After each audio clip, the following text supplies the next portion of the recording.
കൃഷ്ണ. എല്ലാവർക്കും ഇന്ന് ഞാനിന്ന് കപില വാസുദേവൻ മാതാവായ ദേവഹൂതിക്ക് ചെയ്യുന്ന ഉപദേശമാണ് നമ്മളിന്ന് മനസ്സിലാക്കാൻ പോകുന്നത്.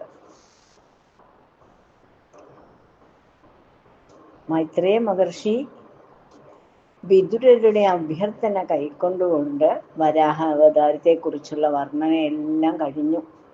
ഇനി സൃഷ്ടിഭേദങ്ങളെ വിവരിക്കുവാനും തുടങ്ങി.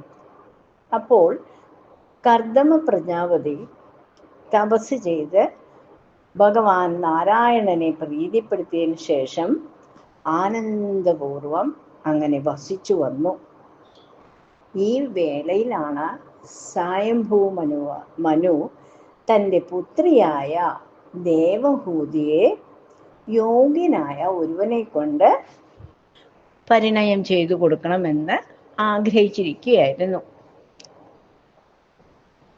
തപോനിഷ്ഠനായ കർദമ പ്രജാപതിയെ പറ്റി കേട്ട മനു തൻ്റെ പുത്രിയെ തേരിലേറ്റിക്കൊണ്ട് പ്രജാപതിയുടെ സവിധത്തെത്തി. അവളെ കർദമന് വിവാഹം കഴിപ്പിച്ച് കൊടുക്കുകയും ചെയ്തു. അപ്പോൾ ദേവഹൂതിയുടെ പെരുമാറ്റത്തിൽ അതീവ സന്തുഷ്ടനായ പ്രജാപതി അവളെ പല പല സ്ഥലങ്ങളിലും കൊണ്ടുപോയി ആനന്ദിപ്പിക്കുകയും ചെയ്തു. ഈ വിധത്തിൽ അവരിരുവരും സുഖമായിട്ടങ്ങനെ വസിച്ചു. അപ്പോഴോ ഇങ്ങനെ വാഴുന്ന കാലത്താണ് ദേവഹൂതിക്ക് 9 പുത്രിമാരും ഒരു പുത്രനും പിറന്നു. ആ പുത്രന്റെ നാമം എന്തായിരുന്നു എന്നറിയാമോ? കപിലൻ എന്നായിരുന്നു. ആ 9 പുത്രിമാരെയും മരിചി മുഖ്യന്മാരായ മഹർഷിമാർ അങ്ങോട്ട് സ്വീകരിച്ചു. കപിലനാകട്ടെ പരബ്രഹ്മത്തെ അങ്ങനെ ധ്യാനിച്ചുകൊണ്ട് യോഗാനന്ദത്തിൽ അങ്ങ് മുഴുകി. അപ്പോൾ കർദമ പ്രജാപതി പരമാത്മ സായുജ്യവും നേടി. ഒരു നാൾ കപില മാതാവായ ദേവഹൂതി മകനെ കാണുവാനായിട്ട് കപിലാശ്രമത്തിലെത്തി. മാതാവിനെ കണ്ട മാത്രയിൽ പുത്രൻ എന്തു ചെയ്തു? അതീവ സന്തുഷ്ടനായിട്ട് കെട്ടിപ്പിടിച്ചങ്ങ് ആലിംഗനം ചെയ്തു. അപ്പോൾ ദേവഹൂതി സംസാര ബന്ധങ്ങളുടെ കുരുക്കിൽ നിന്ന് മുക്തി നേടുവാനുള്ള മാർഗം എന്താണെന്ന് കപിലനോട് ചോദിച്ചു. മാതാവിൻ്റെ ചോദ്യം കേട്ടിട്ട് അതിനെ കപിലൻ പ്രതിവദിച്ചു. അമ്മേ, മനസ്സാണ് ബന്ധനത്തിനും മോക്ഷത്തിനുമൊക്കെ കാരണമായിട്ട് ഭവിക്കുന്നത്. വിഷയസംഘത്തിൽ നിന്നുമാണ് ബന്ധം ഉടലെടുക്കുന്നത്. സർവേശ്വരനിൽ നിന്നും സദാ മുഴുകുന്ന മനസ്സോ ബന്ധങ്ങളിൽ നിന്നും അങ്ങ് മുക്തി നേടുകയും ചെയ്യും. ഇത് കേട്ടപ്പോൾ ദേവഹൂതി ഭക്തിയുടെ ലക്ഷണങ്ങളും യോഗ ലക്ഷണങ്ങളും വിശദീകരിക്കുവാൻ കപിലനോട് ആവശ്യപ്പെടുകയാണ്. അപ്പോൾ കപിലൻ തുടർന്ന് പറയുകയാണ്, ഭക്തന്മാരുടെ സംസർഗത്താൽ മനസ്സ് ഭഗവാനോടങ്ങ് അടുക്കുന്നു. ഭഗവാന്റെ തിരുനാമങ്ങൾ ഉരുവിടുന്നത് വഴിയും കീർത്തനങ്ങൾ ശ്രവിക്കുന്നത് വഴിയും ആ ദിവ്യരൂപത്തെ സ്മരിക്കുന്നത് വഴിയുമാണ് ജീവിതം ആനന്ദപൂർണമാകുന്നത്. മഹാഭക്തന്മാരായുള്ള സമ്പർക്കത്താലോ ഭക്തി അങ്ങ് വർദ്ധിച്ചു വർദ്ധിച്ച് അങ്ങ് വരും.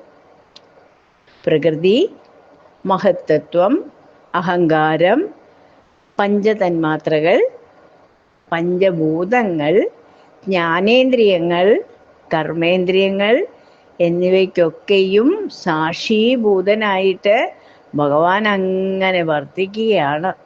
ഇവയ്ക്കൊന്നും തന്നെ സ്വയം പ്രവർത്തിക്കുവാനാവുകയില്ല. ആത്മാവിൻ്റെ ചൈതന്യത്താലാണ് ഇവയോരൊന്നും പ്രവർത്തിക്കുന്നത്. ഭക്തി, ജ്ഞാനം, വൈരാഗ്യം എന്നീ 3 കാര്യങ്ങളാൽ പരമാനന്ദം നാം അനുഭവിക്കണം.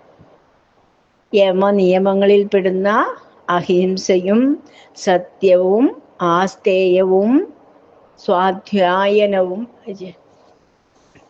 സ്വധർമ്മനിഷ്ഠയും എന്നിവയാൽ ഹൃദയത്തെ അങ്ങ് നാം ശുദ്ധമാക്കി ആസനജയം നേടി സാധനയിൽ ശക്തി കേന്ദ്രീകരിച്ചു കൊണ്ടുവരണം.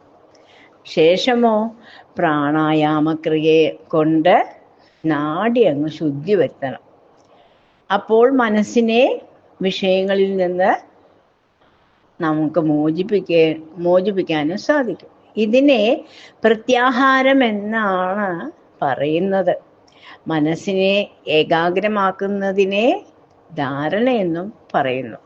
ഈ വിധം നാം മനസ്സിനെ ഏകാഗ്രമാക്കിയാൽ മനസ്സിൽ ഭഗവാൻ നാരായണന്റെ മോഹന രൂപം അങ്ങ് തെളിഞ്ഞു വരണം. സാധാരണക്കാരെ സംബന്ധിച്ചിടത്തോളം ഈ സാകാര ധ്യാനമാണ് എളുപ്പം. നിരാകാര നിർഗുണ ബ്രഹ്മധ്യാനം അവരെ സംബന്ധിച്ച് വളരെയധികം പ്രയാസമാണ്.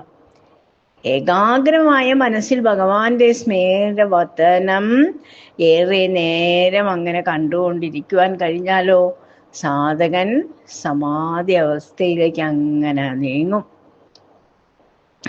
അപ്പോൾ ശേഷം കപിലൻ ദേവഹൂതിക്ക് ഭക്തിയുടെ 4 ഭേദങ്ങൾ ഏതെല്ലാമെന്ന് വിശദീകരിച്ചങ്ങ് നൽകി.